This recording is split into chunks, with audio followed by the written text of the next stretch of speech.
Hey guys, welcome back to my channel. My name is Suelenbowman and I'm gonna give you my 29-week update for my pregnancy, and I'm gonna tell you a little bit of the symptoms that I had this week, and also about my office visit, and about some personal things that happened throughout this week. First of all, I want to say about my weight. I actually not that I lost a little bit of weight, but last week I think I said that I was 131.4 pounds at the office, and at home I was 129.6. But this week of 29 weeks pregnant, my current weight is 128.8 pounds. The first symptom I want to talk about is about baby movements. Definitely this week we had lots and lots of baby movements in my belly, and we've been enjoying so much the baby moving, and he moves more when I'm laying down near to go to bed. This is when he moves mostly. I'll see if I can film some and maybe put a little bit for you guys to take a look.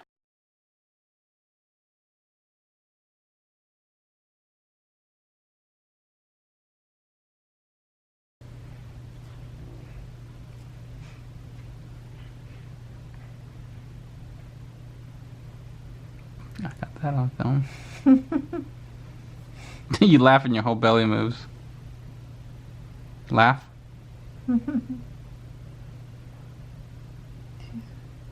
Yeah, I see him.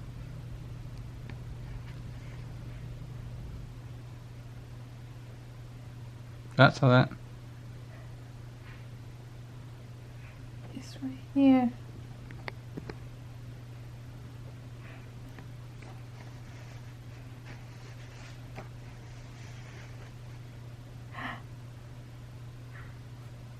But Daniel was very impressed of the way the baby was moving. I couldn't record the way he moved. Like he was very, very strong. He was almost like he was sliding in my belly, like in a balloon, like doing like this, and you could see from outside of the belly.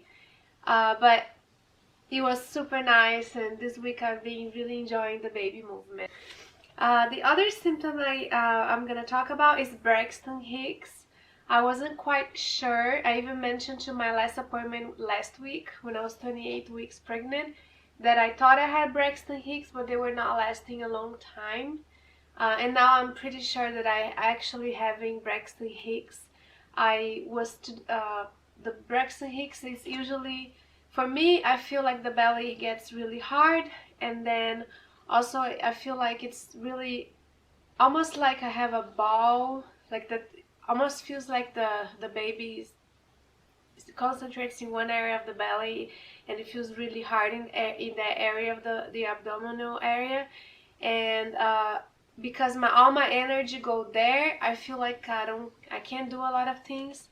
So this day I was trying to cook and I couldn't cook because of the Braxton Hicks I was having, and it lasted about 20 minutes or 30 minutes. So I didn't think that would last that long time, but I was making some research and I read that actually it can last 30 minutes. So I did have that episode this week of the Braxton Hicks contractions, and I'm pretty sure I'm gonna continue having them for a long time this third trimester.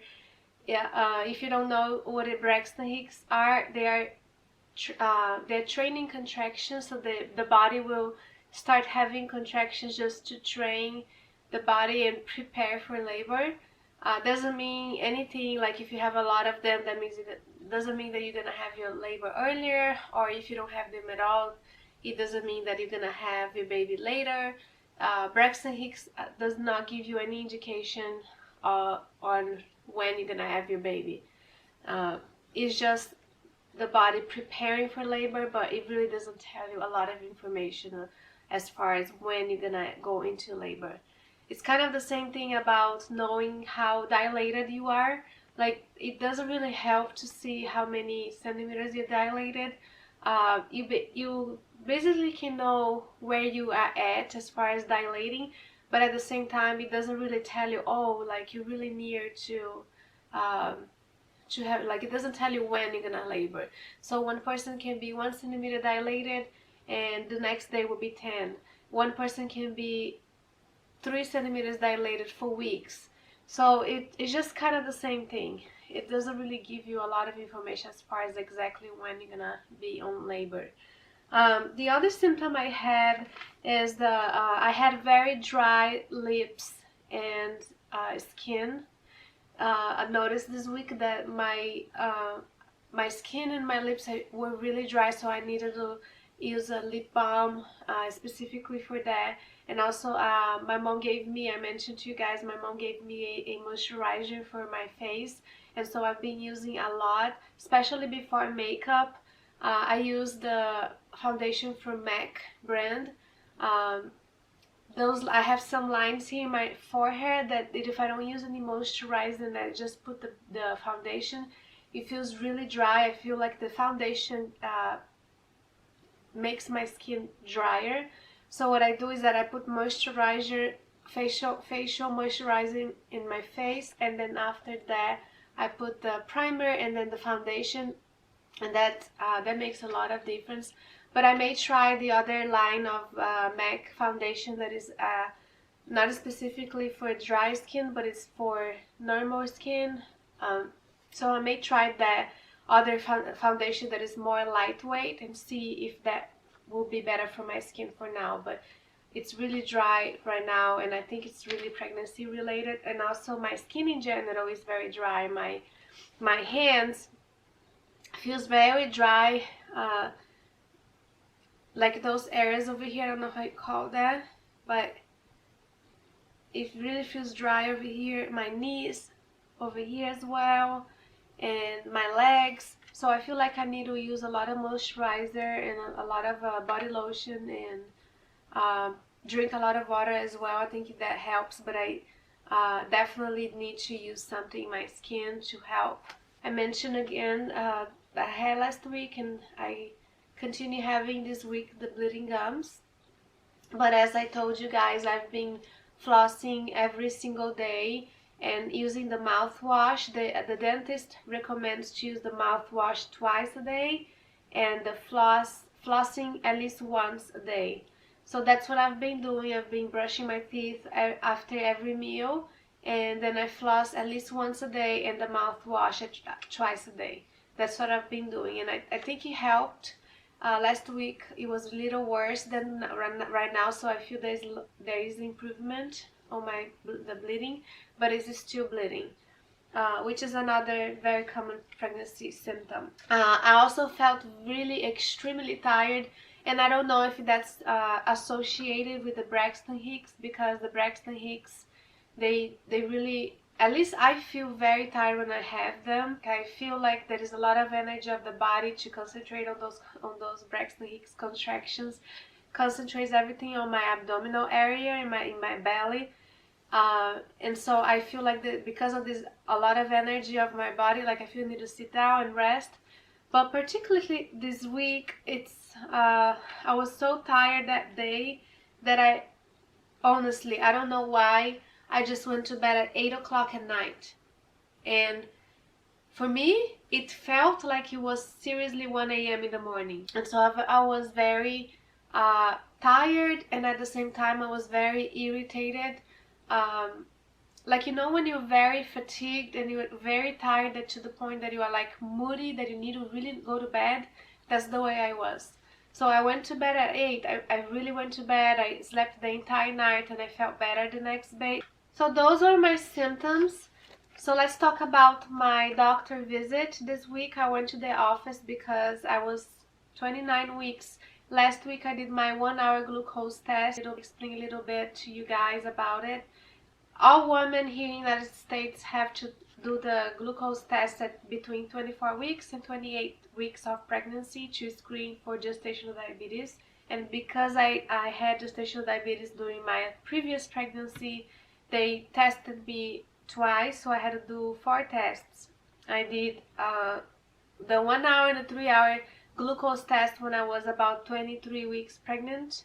And now I went last week at 28 weeks of pregnancy. I did my 1-hour test, And then this week at 29 weeks, I did my 3-hour test. I was much better and less nervous than the first time because last time I went to do my 3-hour glucose test when I was 23 weeks pregnant, I had my machine and it was wrong, and because I knew the numbers that were way higher, I already thought I had the gestational diabetes.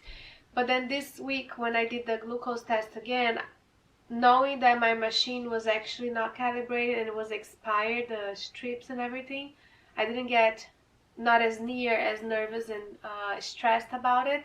The last time I went over there, I was able to stay in the office and I just would be sitting there.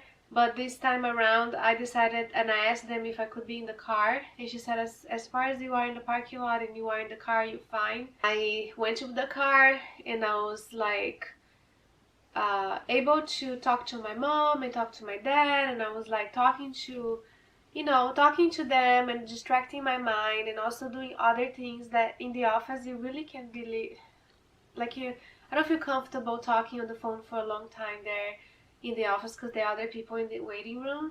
So in the car I could do that, talk about other things that other than the test that I was doing, and that helped me not being nervous and stressed about it.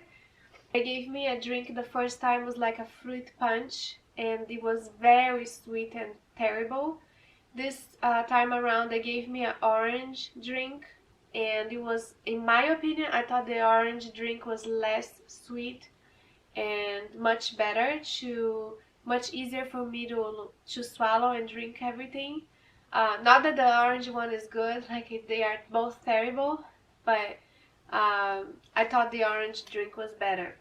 I did the test. I did the 3-hour glucose test on Wednesday. I was 29 weeks and 5 days, and they did the blood work 4 times because they needed to do fasting, 1 hour, 2 hours, and 3 hours after the glucose, the liquid. And then I saw the result the next day on Thursday, but it was more like an evening, and I called my husband to tell him the results. I'm gonna put it here for you to watch how was the results right now. Oi, amor. So, how'd it go? Okay, I'm gonna take a look right now in the website. Okay. So you're looking on the website or what? I'm looking at the website. They didn't call me. Fasting glucose 88. Supposed to be under 95, so I passed in that number. 1 hour glucose should be under 180. I was 141, so I passed that number too. 2 hours should be under 155, and I'm on 129. And then the 3 hours should be under 140. I was 111. I guess I passed. You rocked it. You're not even close. Yeah. Oh man, I was so nervous about it, but I passed. I think I passed. She didn't call me, but... Yay. Alright, I'm gonna call my parents and let them know. All right. Bye, amor. Love you. Bye. Okay, bye.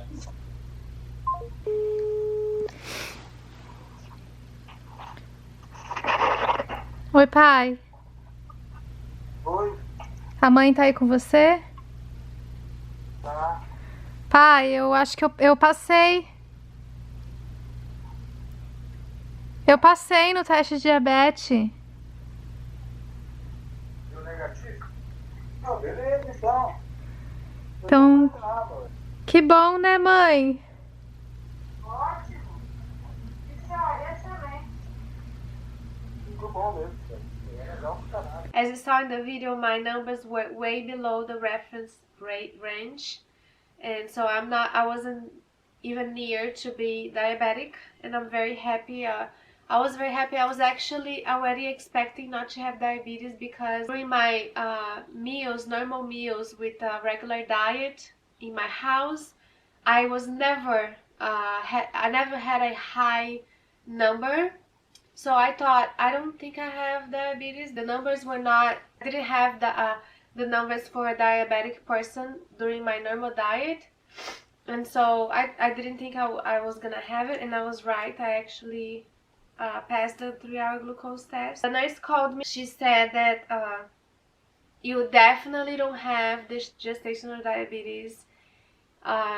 She said that no further testings at all this pregnancy about diabetes, because I mean, after 4 tests, that's what I would expect. But I am so glad that she told me that definitely I don't have it, and then no testing anymore, and then I'm good to go, like, about that. I don't have anything anymore. And during my week, I also bought a maternity pants. My regular pants don't fit anymore at all. None of them, they fit. So I had to buy a legging maternity pants, and I'll try to find it in the link so I can put it down below if you are interested to see what pants that I'm using now. I like them because they're dark wash. The only thing I don't like very much is that belly band that I told you guys. But now that I'm in the 3rd trimester, I feel I can use it more than before. Like, I feel it's more tolerable. Because before, like the 1st, 2nd trimester, I couldn't have anything in my belly. Like, I felt like, no, I didn't want anything pressing against it. But now in the 3rd trimester, I feel like I can use it for a little bit of time. Then maybe after a while I'll put it down, but I can use for some time. Other than that, the only thing that happened that was more personal is that Daniel and I, we went to see a house that we were interested in buying. And we took some time looking at the house and details. We just didn't think it was the right price for that house. So we went ahead and told them that we're not buying the house, and also we also decided that we're gonna postpone our search for a house for now due to having the baby. You can imagine buying a house right now and then moving and all this kind of details. And I'm very near to have the baby, so I think it's gonna be too much things to handle.